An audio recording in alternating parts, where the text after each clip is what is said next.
Assalamualaikum warahmatullahi wabarakatuh.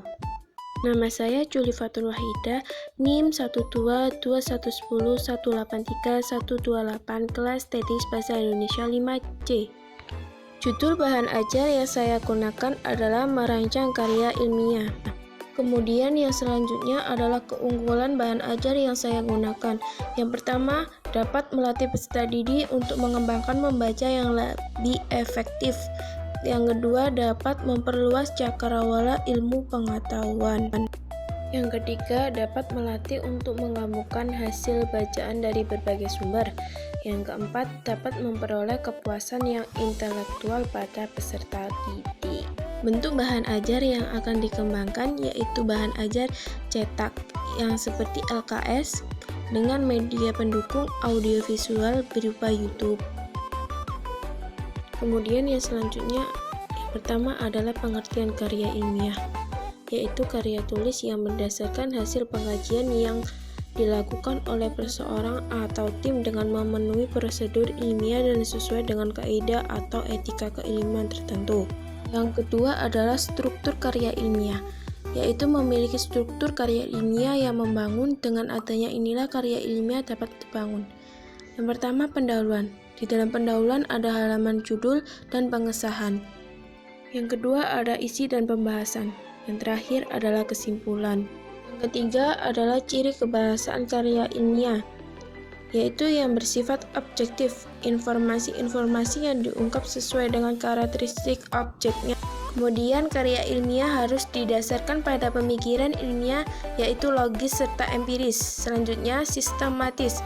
Susunannya bersistem dimulai dengan judul, abstrak, pendahuluan, metode penelitian, dan hasil pembahasan serta kesimpulan.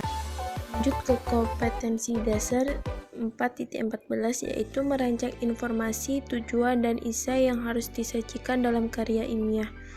Indikator yang pertama menentukan informasi penting dalam karya ilmiah.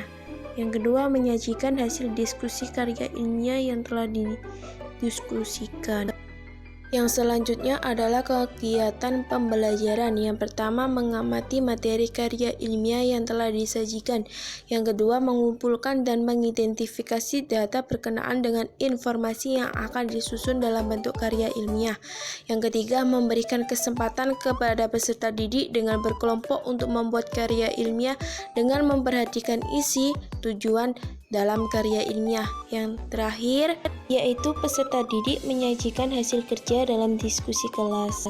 Berikut adalah bentuk rubrik penilaian KD 4.14, yaitu yang pertama dapat menentukan informasi, tujuan, dan esensi dalam karya ilmiah dengan tepat. Skor 4 apabila siswa dapat menuliskan informasi, tujuan, dan esensi dengan sangat tepat. Skor 3 jika siswa dapat menuliskan informasi, tujuan, dan esensi dengan tepat. Skor 2 jika siswa dapat menuliskan informasi, tujuan, dan esensi kurang tepat. Skor 1 jika dapat menuliskan informasi, tujuan, dan esensi tidak tepat. Yang kedua adalah dapat menyajikan hasil diskusi dengan tepat. Skor 4 jika siswa dapat menyajikan hasil diskusi karya ilmiah dengan sangat tepat. Skor 3 jika dapat menyajikan hasil diskusi karya ilmiah dengan tepat. Skor 2 jika siswa dapat menyajikan hasil diskusi karya ilmiah dengan kurang tepat. Skor 1 jika siswa dapat menyajikan hasil diskusi karya ilmiah tidak tepat. Nah, untuk akhir penilaiannya adalah nilai sama dengan skor yang diperoleh dibagi skor maksimal dikalikan 100. Sekian dari penjelasan saya, semoga bermanfaat. Wassalamualaikum warahmatullahi wabarakatuh.